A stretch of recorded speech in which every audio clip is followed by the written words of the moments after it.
So what was your first reaction when you started selling work and making a little money? I don't know, overconfidence, I guess. Not, super confidence. I was just happy that I was able to stick it out and then get things I wanted, after.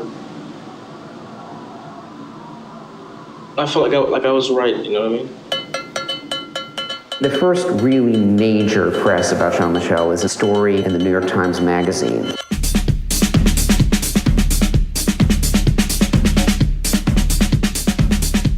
For a young African-American fine artist, it was incredible. It was literally rock star status. Jean-Michel become gigantic celebrity, famous, wealthy, hanging out with celebrities, being praised, lavished, gifts and money. Everybody wanted a piece of him. Marie-Paul, bonsoir. Nous venons de voir Basquiat, c'est un extrait d'un film de Tamra Davis qui est actuellement en salle. Jean-Michel Basquiat, The Radiant Child. J'ai un très mauvais accent, je suis d'accord avec vous. C'est un film qui est consacré donc à ce grand peintre américain, considéré aujourd'hui comme un des plus grands artistes de notre temps. Vous l'avez très très bien connu. Alors Marie-Paul, vous êtes productrice, artiste vidéo et styliste, et vous publiez un très très beau livre, Marie-Paul, le petit chaperon rouge, qui retrace votre carrière et votre vie, dans laquelle on retrouve des gens comme Madonna, Grace Jones, Andy Warhol et bien sûr Jean-Michel Basquiat. Au moment où vous avez tourné avec lui ce film, Downtown 81, vous êtes la productrice de ce film qui ressort au MK2 Beaubourg et je conseille à tout un chacun d'aller le voir. Et dans ce film, ce qui est assez extraordinaire, c'est que Jean-Michel Basquiat, c'est un vrai gamin. Il a 19 ans, il est à l'orée de sa carrière, une carrière qui sera courte mais fulgurante puisque Jean-Michel Basquiat est mort à 27 ans d'une overdose un 12 août 1988 dans son loft new-yorkais.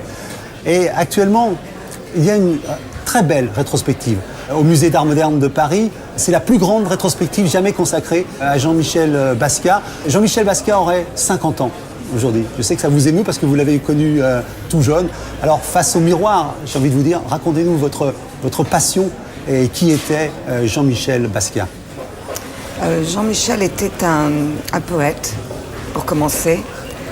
Il écrivait ses poèmes sur les murs et il se servait de la rue comme son support artistique à l'époque, quand il n'avait pas d'argent pour acheter des toiles et tout ça.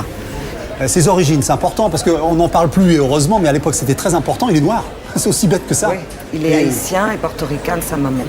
Mais je connais bien son père et c'était un milieu bourgeois, Brooklyn. Oui. Son père est comptable, je crois. Son père était comptable, mais plus que ça, il était aussi dans l'immobilier, donc il investissait dans des maisons des brownstones. Ensuite, il a habité à Porto Rico, d'où l'influence de beaucoup de tableaux, genre Arroz con Pollo, qui est le plat national des portoricains.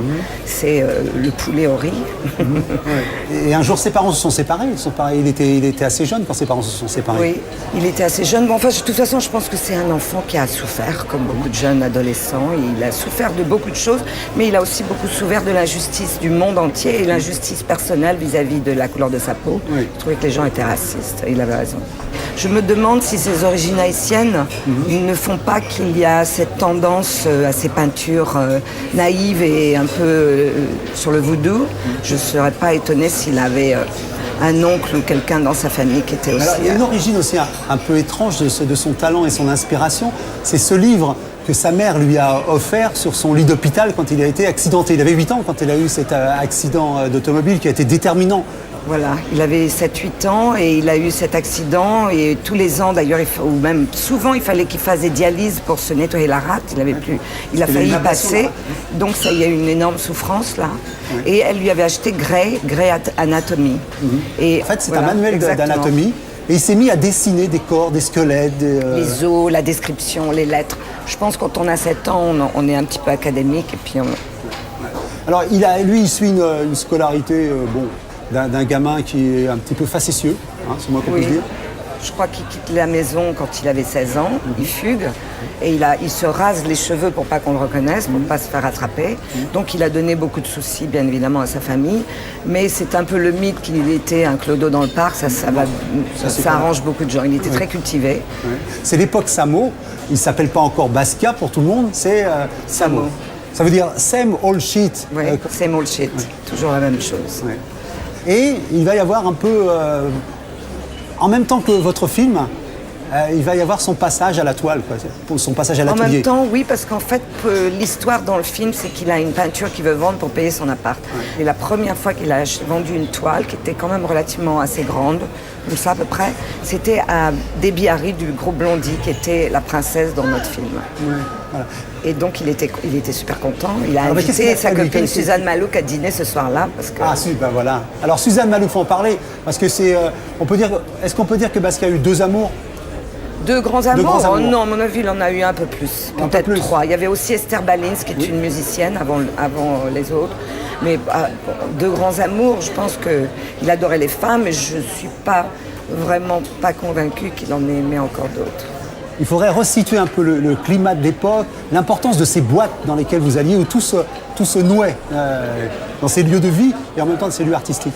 Au départ, Jean-Michel, on allait aussi bien au Studio 54, mais après, il y a eu le club New Wave qui s'est ouvert downtown par Steve Mass et c'était le Mud Club.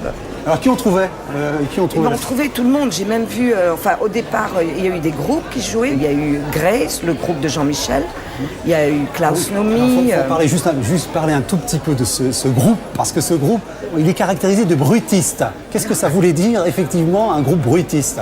Un groupe bruitiste, c'est un groupe qui fait du bruit plus que de la musique, puisque personne ne sait jouer d'un instrument, mais qui est à la limite de leur influence, et donc, du coup, ça faisait une cacophonie un peu jazz, ou du free jazz. Moi, je pourrais même dire que c'était presque à la limite du moderne free jazz. Mais avant ça, on va dire à sa première exposition. Alors comment ça s'est passé, cette première exposition? Comment on passe des murs de la ville aux cimaises d'une galerie?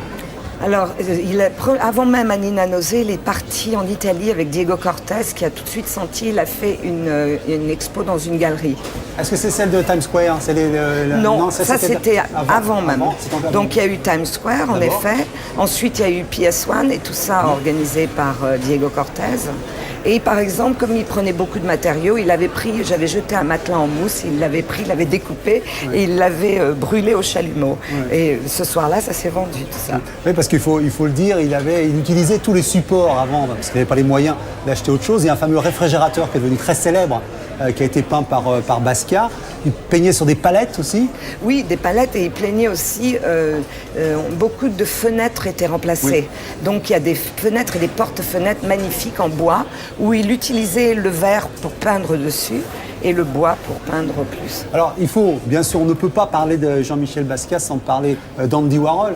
La façon dont il se rencontre, c'est un gamin qui fait des cartes postales et qui peint des t-shirts et qui va voir Warhol, et Warhol lui en achète. Non, il passe dans la rue et il le voit dans une vitrine. Il était avec Bruno Bischofberger. Et en effet, Warhol lui en achète une, ou deux, ou trois, je ne sais pas. Et après ça, ce fameux Bruno, un jour, comme il collectait beaucoup à Warhol, il a dit « Pourquoi vous ne feriez pas, vous deux, une collaboration ?»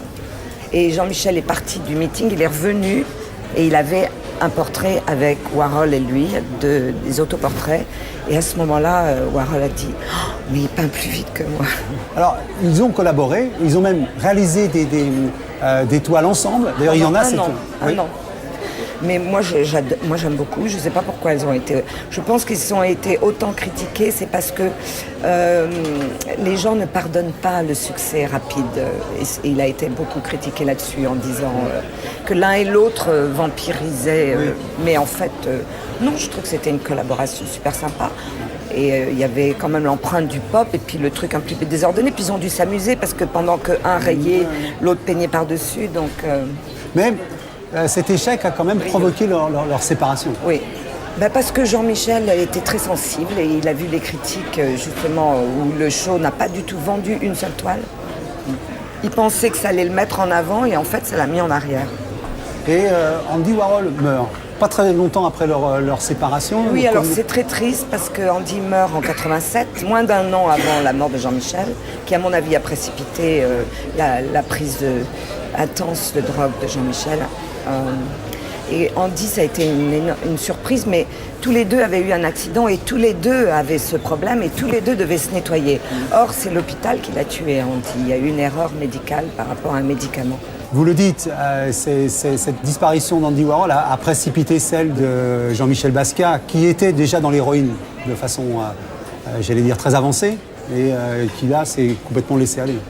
Oui, parce que les dealers avaient la fâcheuse manie d'augmenter la pureté l'été pour accrocher leurs clients.